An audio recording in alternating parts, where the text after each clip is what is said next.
ગાંજીભાઈ ને થોડાક ફોલ લાવી લીધા ને થોડાક પૈસા લઈ લીધા ને એમાંથી ખાઈ લીધી 20 વાળી ગુલ્ફી। સવારમાં ઉઠતા મેં તો આજ તો અસાઇનમેન્ટ લખવાનું ચાલુ કરી દીધું। એમાં અચાનક યાદ આવી ગયું કે એક અસાઇનમેન્ટ આજે જમા કરવાનું છે। ફટોફટ બાઇક લઈને થઈ ગયો હાલ તો ધાંગધ્રા બાજુ। ફાઇનલી ધાંગધ્રામાં આવી ગયો આપણી એસએસપી જૈન કોલેજમાં। અસાઇનમેન્ટ જમા કરી દીધા ને ધાંગધ્રામાં બીજું કઈ કામ હતું નહીં એટલે થઈ ગયો હાલ તો પાછો ઘર બાજુ। ઘરે પોગી ગયું તો ખાવાનું રેડી હતું પણ એમાં રોટલી હતી નહીં। રોટલી વગર આપણને મેળ આવે નહીં। રોટલી બની ગઈ પછી બેસી ગયો ખાવા। પોરે દુકાનમાં બેઠો બેઠો જોતો તો જેઠાલાલ એમાં થોડીક વાર ટામેટું ખાવા રહ્યો એટલે વારમાં તો ભીડે જેઠાલાલ અને મહેતા સાહેબ ને બાજવાનું થઈ ગયું।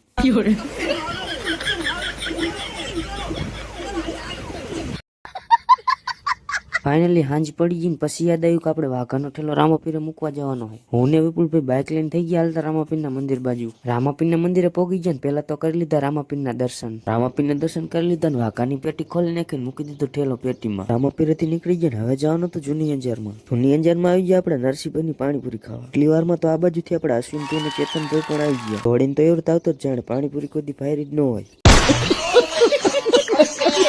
ચાર જણાએ પાણીપુરી ખાઈ લીધી ને પછી થઈ ગયા હાલતા ઘર બાજુ। રાત પડી ગઈ ને બારે વિપુલભાઈ ફ્રી ફાયર રમતા હતા। સાઈડમાં કેમેરો કર્યો ત્યારે ખબર પડી હારે અશ્વિનભાઈ પણ બેઠા હે। એક પડખે બેન થોડાક પંપ માર્યા એમાં મળી ગયો આપણને મફતનો કોન ખાવા। કોન ખાવાનો તો ખાઈ લીધો પણ એટલી વારમાં આવી ગયા આપણા કાનજીભાઈ। આપણા કાનજીભાઈ ને થોડાક ફોલ લાવી લીધા ને થોડાક પૈસા લઈ લીધા ને એમાંથી ખાઈ લીધી 20 વાળી ગુલ્ફી। આ બધું તો હાલ્યા રાખશે પણ તમે ફોલો કરવાનું ભૂલતા નહીં।